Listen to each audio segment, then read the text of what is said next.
Ex-mother-in-law kidnapped my kids. During custody battle, FBI got involved. You look radiant, Grace. Absolutely radiant as the stepmother of my former best friend, I said to myself in the mirror, adjusting my pearl necklace before heading downstairs for another family dinner. My name is Grace Sullivan. I'm 34 years old, and I work as a corporate lawyer specializing in estate planning in downtown Chicago.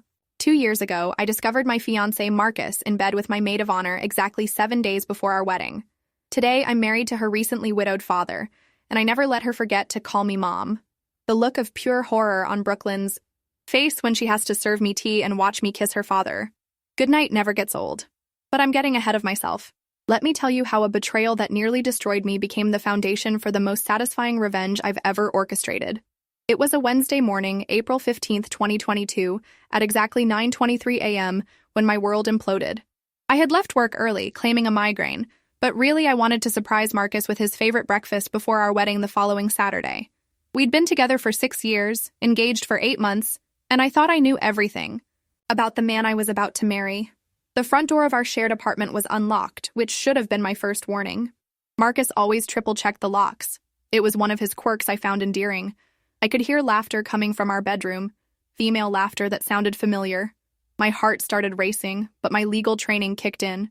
Document everything, I told myself. Trust, but verify. I pulled out my phone and started recording as I walked toward our bedroom. The door was slightly ajar, and what I saw through that crack changed everything. Marcus, my fiancé of 8 months, was in bed with Brooklyn Martinez, my best friend since law school and the woman I'd chosen as my maid of honor. But it wasn't just the physical betrayal that cut deepest. It was what they were saying. She has no idea, does she? Brooklyn giggled, running her fingers through Marcus's hair. Poor little Grace. So trusting. So naive. Did you see how excited she got about those hideous wedding favors? Marcus laughed, and the sound made my stomach turn. She's useful. I'll give her that. Her salary pays most of our expenses, and her connections got me the job at Hartley & Associates. But exciting? God, no. You're everything she isn't, Brooklyn. Spontaneous, passionate, alive. What happens? After the wedding? Brooklyn asked, propping herself up on her elbow. We stick to the plan. I marry her, wait exactly 2 years for her trust fund to fully vest and become marital property, then file for divorce. By then, I'll have made partner at the firm, and with half her money, we can start our real life together. I stopped recording. I had heard enough, but instead of bursting in screaming, something cold and calculating settled over me. These two had been planning this for months, maybe longer. They'd turned my wedding into a business transaction and my love into a paycheck. I quietly backed away from the door and left the apartment. But I didn't fall apart. I got strategic. You see, what Marcus and Brooklyn didn't know was that my specialty in estate law had taught me exactly how to protect assets from exactly this kind of predatory behavior. More importantly, they had no idea that my recent client work had brought me into contact with some very interesting people, including Brooklyn's father, William Martinez. William was a 52-year-old widower who owned a chain of successful restaurants throughout the Midwest. His wife had passed away from cancer 18 months earlier, and he'd hired me to restructure his estate plan. During our meetings, he'd often mentioned how worried he was about Brooklyn, how she seemed to be making poor choices and running with the wrong crowd. She's been different since her mother died, he'd confided during one of our sessions.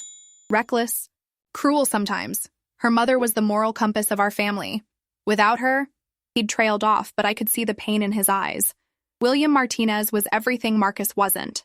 Established, honest, genuinely kind, and devastatingly handsome in a distinguished way. More importantly, he was Brooklyn's father. The plan that formed in my mind was beautifully simple. I would give them exactly what they wanted and make them pay for it in ways they never saw coming. First, I needed more evidence. Over the next 3 days, I hired a private investigator named Janet Ross, a former FBI agent who specialized in infidelity cases. Within 48 hours, she provided me with a comprehensive dossier that made my blood run cold. Marcus and Brooklyn had been having an affair for over a year. The affair had started just 3 weeks after Marcus proposed to me. They had weekend getaways documented in credit card statements, hotel records, even a joint savings account where they were depositing money they'd been skimming from our shared household expenses. But the most damning evidence came from Brooklyn's laptop, which she'd carelessly left open in a coffee shop where Janet happened to be sitting nearby. Screenshots of text conversations revealed the full extent of their conspiracy. They'd researched the prenup I'd insisted on and found loopholes. They'd calculated exactly how much money they'd be able to access if Marcus divorced me after 2 years. They'd even picked out a house they wanted to buy with my trust fund money. There was one text from Brooklyn that particularly caught my attention. "Dad's been acting weird lately, asking questions about you and Marcus. I think his lawyer might have said something. We need to be more careful until after the wedding." That's when I realized William suspected something. And that's when I decided to pay him a visit. I showed up at William's flagship restaurant, Casa Martinez, on Thursday evening. He was there personally overseeing the dinner service, something he did every week to stay connected to the business his late wife had helped him build. "Grace," he said, surprised to see me. "I thought you'd be busy with wedding preparations. Just 2 days left, right?" "Actually, Mr. Martinez, I was hoping we could talk. Privately. It's about Brooklyn, and it's urgent." He led me to his office above the restaurant, a warm space filled with family photos and business awards. I noticed several pictures of Brooklyn with her mother. In them, Brooklyn looked genuinely happy. Nothing like the calculating woman I'd discovered her to be. "What's going on, Grace? You look upset." I took a deep breath. "Mr. Martinez, I need to show you something, and I apologize in advance for how difficult this is going to be to see." I handed him my phone and played the recording I'd made in my bedroom. I watched his face transform from confusion to horror to a cold fury I'd never seen before. "How long?" he asked quietly. "At least a year, maybe longer. They've been planning to use my trust fund money to start a life together. The wedding on Saturday is just the legal formality they need to access it." William stood up and walked to his window, looking out at the Chicago skyline. For several long minutes, he didn't speak. Her mother would be heartbroken, he finally said. "Maria raised Brooklyn to have values, to be loyal, to treat people with respect. This isn't the daughter we raised. I'm sorry to be the one to tell you," I said. "I know how much you love her." He turned back to me, and I was struck by how much pain was in his eyes. "Love and approval are different things, Grace. I will always love my daughter, but I cannot and will not support this behavior. What are you going to do?" "I'm going to call off the wedding tomorrow morning," I said. "But I wanted you to know first, in case Brooklyn tries to spin this as my fault somehow." William was quiet for a moment, then asked, "Do you have somewhere to go? I imagine this is going to be difficult for you." "I'll figure something out. I just wanted to make sure you knew the truth." As I was leaving, William caught my arm gently. "Grace, you didn't deserve this. You're a good person, and you handled this with more grace than I think I would have managed." I stopped calling off the wedding the next morning. Instead, I did something far more strategic. I called Marcus at 7 a.m. on Friday, exactly 24 hours before our scheduled ceremony. "Honey," I said in the sweetest voice I could manage, "I have a surprise for you. My trust fund administrator called yesterday. Apparently, there's been some kind of accounting error in our favor. Instead of vesting over 2 years, the entire amount is available immediately after the wedding. Can you believe it? We're going to be even richer than we thought." The excitement in Marcus's voice was disgusting. "That's incredible, baby. How much are we talking about?" "An additional $1.2 million, I lied smoothly. The lawyer said something about compound interest calculations being wrong for the past 5 years. I don't really understand it, but who cares, right? We'll be millionaires." I could practically hear him salivating through the phone. "Should we tell anyone?" "Let's keep it between us for now," I said. "We can announce it at the reception tomorrow night. I can't wait to see everyone's faces." What Marcus didn't know was that I was recording this conversation, just like I'd been recording all our conversations for the past 5 days. By Saturday morning, I had enough evidence to bury him in court and enough leverage to destroy Brooklyn's reputation in our social circle. But I wasn't done. Not even close. The wedding was scheduled for 4 p.m. at the Chicago Cultural Center. At 3:45 p.m., as guests were taking their seats and Marcus was probably checking his reflection in the groom's room mirror, I was making one final phone call. "William," I said, "are you busy tonight?" "Not particularly." "Why? Would you like to go to dinner?" "Somewhere nice, but not your restaurant. I think we both could use some company tonight." There was a pause. "Grace, are you sure?" Today was supposed to be a lot of things," I interrupted. "But sometimes the best revenge is living well. Will you pick me up at 7? At exactly 4 p.m., instead of walking down the aisle in my $3,000 Vera Wang dress, I was sitting in my car outside the cultural center, watching through the window as the wedding coordinator frantically tried to figure out where the bride was. 4:15. I sent a group text to every wedding guest, including Brooklyn, Marcus, and my parents. Dear friends and family, I want to thank you all for coming today to celebrate what was supposed to be the beginning of my marriage to Marcus. Unfortunately, I've recently discovered that Marcus has been having an affair with my maid of honor, Brooklyn Martinez, for over a year.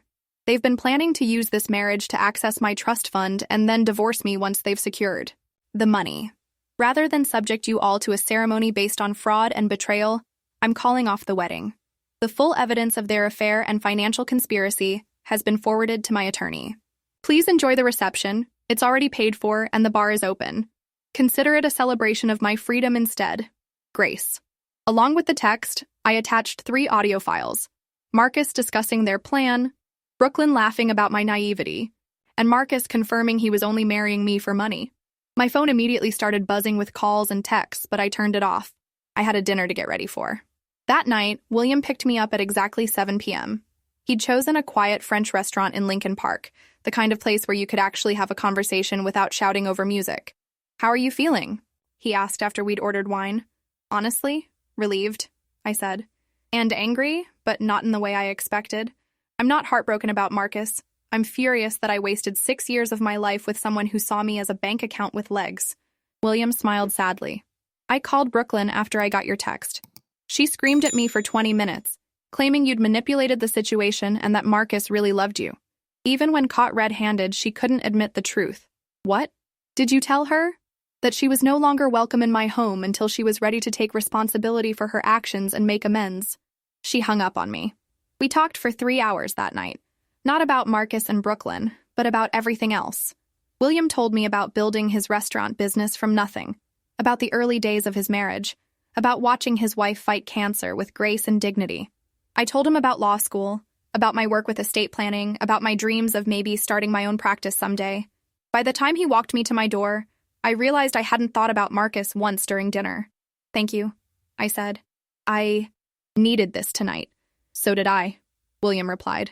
Would you like to do this again sometime, when it's not a crisis situation? I looked up at him, this kind, successful, devastatingly handsome man who had treated me with more respect in one evening than my fiancé had managed in 6 years.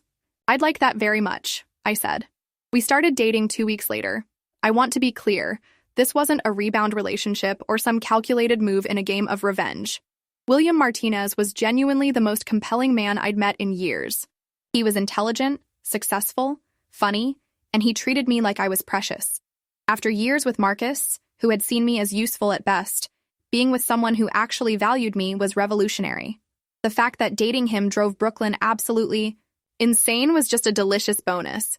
Brooklyn tried everything to break us up. She showed up at the restaurant screaming about how I was using her father to get back at her. She sent me threatening text messages. She even tried to convince William that I was only dating him for his money, which was particularly rich coming from someone who'd just been caught gold digging. But William saw through all of it. She's become someone I don't recognize, he told me sadly after one of Brooklyn's more dramatic outbursts. Her mother would be heartbroken to see what she's become. Meanwhile, the legal and financial fallout from the canceled wedding was swift and brutal. Marcus was fired from Hartley and Associates within a week. Turns out they had a morality clause in their employment contracts, and conducting an affair with the daughter of a client while planning to defraud your fiancé violated about 6 different ethical guidelines. Brooklyn's social media marketing business collapsed when word spread through Chicago's tight-knit professional community about what she'd done. Clients started dropping her, networking events became uncomfortable, and several of her business partnerships dissolved. But none of that compared to what happened when I married William. We'd been dating for 18 months when he proposed. It was a quiet proposal, just the 2 of us at the restaurant where we'd had our first official date. No drama, no grand gestures, just a man asking a woman he loved to build a life with him.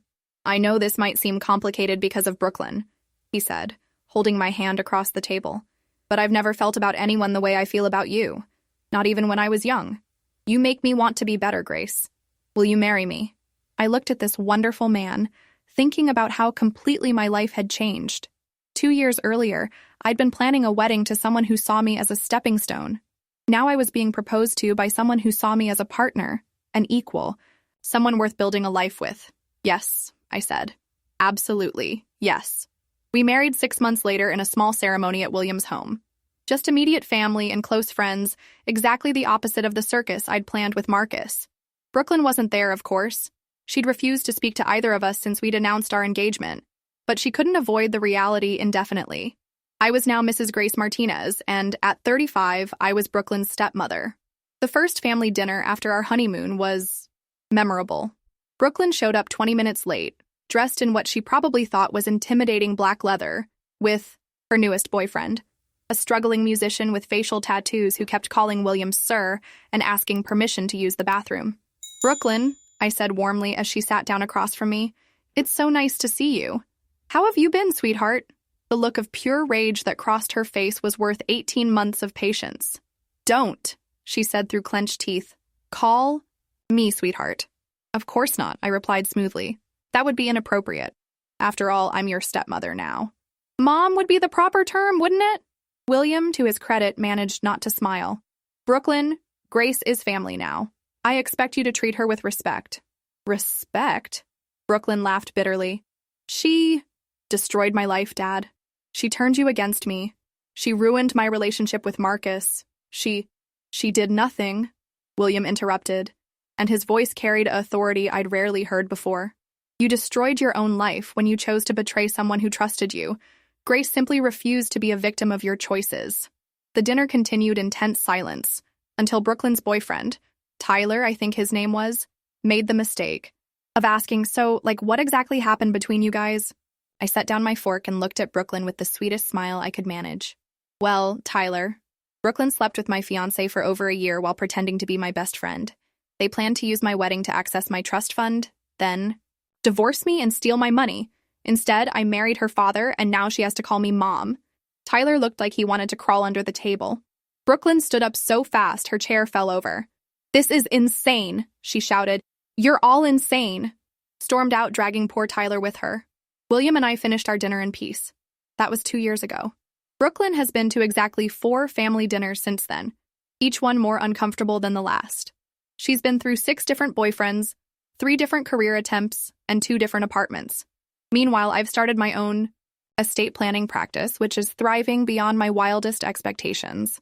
William and I bought a beautiful house in Lincoln Park, 6 blocks from his flagship restaurant. We travel together, we work together on expanding his business, and we're talking about starting a family of our own. I've never been happier, but the sweetest revenge isn't my success or happiness. It's what happens every time Brooklyn has to introduce me to someone new in her life. "This is my stepmother, Grace," she has to say, and I can see her die a little inside every time. She's married to my dad, and I always smile and say, "Please, call me Mom." Last month, Brooklyn finally attempted something resembling an apology. She called me on a Tuesday afternoon crying. "Grace," she said, "I know I messed up. I know I hurt you, but this has gone too far. You've taken my father away from me. You've isolated me from my family. Brooklyn," I interrupted gently, "I haven't taken anything away from you. Your father is a grown man who makes his own choices about who he wants in his life.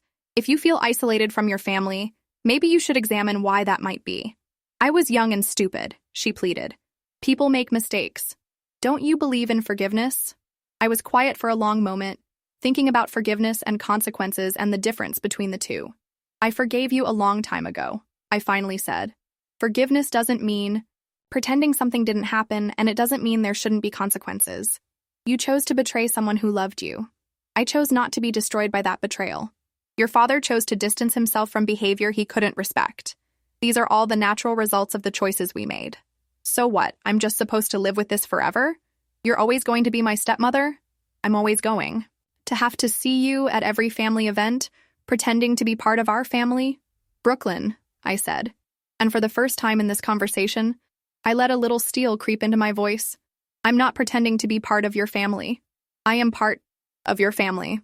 I'm married to your father, I love him deeply, and he loves me. This is reality now. You can accept it and try to rebuild some kind of relationship with both of us, or you can continue to make yourself miserable fighting against something that isn't going to change." She hung up on me. She hasn't called since, but she was at Sunday dinner last week, and when I asked her to pass the salt, she did it without the dramatic sighing. When I asked how her new job was going, she answered in complete sentences. And when William mentioned that we were thinking about taking a trip to Italy for our anniversary, She didn't storm out or make sarcastic comments. Progress. In other words, I'm not proud of the petty pleasure I get from making Brooklyn call me Mom. I'm not proud of how satisfying it is to see her squirm at family gatherings. But I'm not ashamed of it either. Sometimes people need to live with the consequences of their choices. Sometimes the only way predators learn not to prey on others is by experiencing what it feels like to lose everything they thought they could take. Brooklyn chose to see me as weak, naive, someone who could be used and discarded. She learned that kindness and trust aren't the same thing as stupidity. Marcus chose to see me as a bank account with legs. He learned that smart women don't stay fooled forever. And I learned that the best revenge truly is living well. I'm married to an amazing man who values me for who I am, not what I can provide him. I have a successful career that I built through competence and hard work. I have real friends who showed their loyalty when crisis hit. Several of my law school classmates actually thanked me for exposing Brooklyn's true character, since they'd never trusted her but hadn't been able to put their finger on why. Most importantly, I learned that I'm stronger than I ever knew. I survived betrayal by the two people I trusted most, and instead of letting it destroy me, I used it to build something better. Marcus, by the way, is still single, still struggling professionally, and has gained about 40 pounds. I saw him at a Starbucks downtown 6 months ago, and he tried to approach me, probably to make some desperate attempt at reconciliation now that I'm clearly doing well. I smiled politely, said, "Excuse me, I need to take this call," and called my husband. "Hi, honey," I said, loud enough for Marcus to hear. "I'm running a few minutes late, but I'll be home soon. Yes, the new contractors look perfect for the kitchen renovation. No, don't start dinner. I want to cook for you tonight. I love you too." When I hung up, Marcus was gone. Some stories don't have villains and heroes, just people making different choices and living with different consequences. Brooklyn isn't evil, she's selfish, and she made cruel choices, but she's capable of growth and change. Marcus isn't a monster. He's shallow and opportunistic, but he's not beyond redemption. But consequences matter. Choices matter. And sometimes the kindest thing you can do for someone is to let them experience the full weight of what they've chosen. I'm Mrs. Grace Martinez now. I'm 37 years old, I own my own law practice, I'm married to a man who adores me, and I'm stepmother to a young woman who's slowly learning that actions have consequences. And every Sunday at dinner, when Brooklyn reluctantly calls me Mom, I'm reminded that patience, strategy, and refusing to be a victim will always triumph over cruelty, impulsiveness, and predatory behavior. Sometimes the best revenge isn't getting even. Sometimes it's getting everything,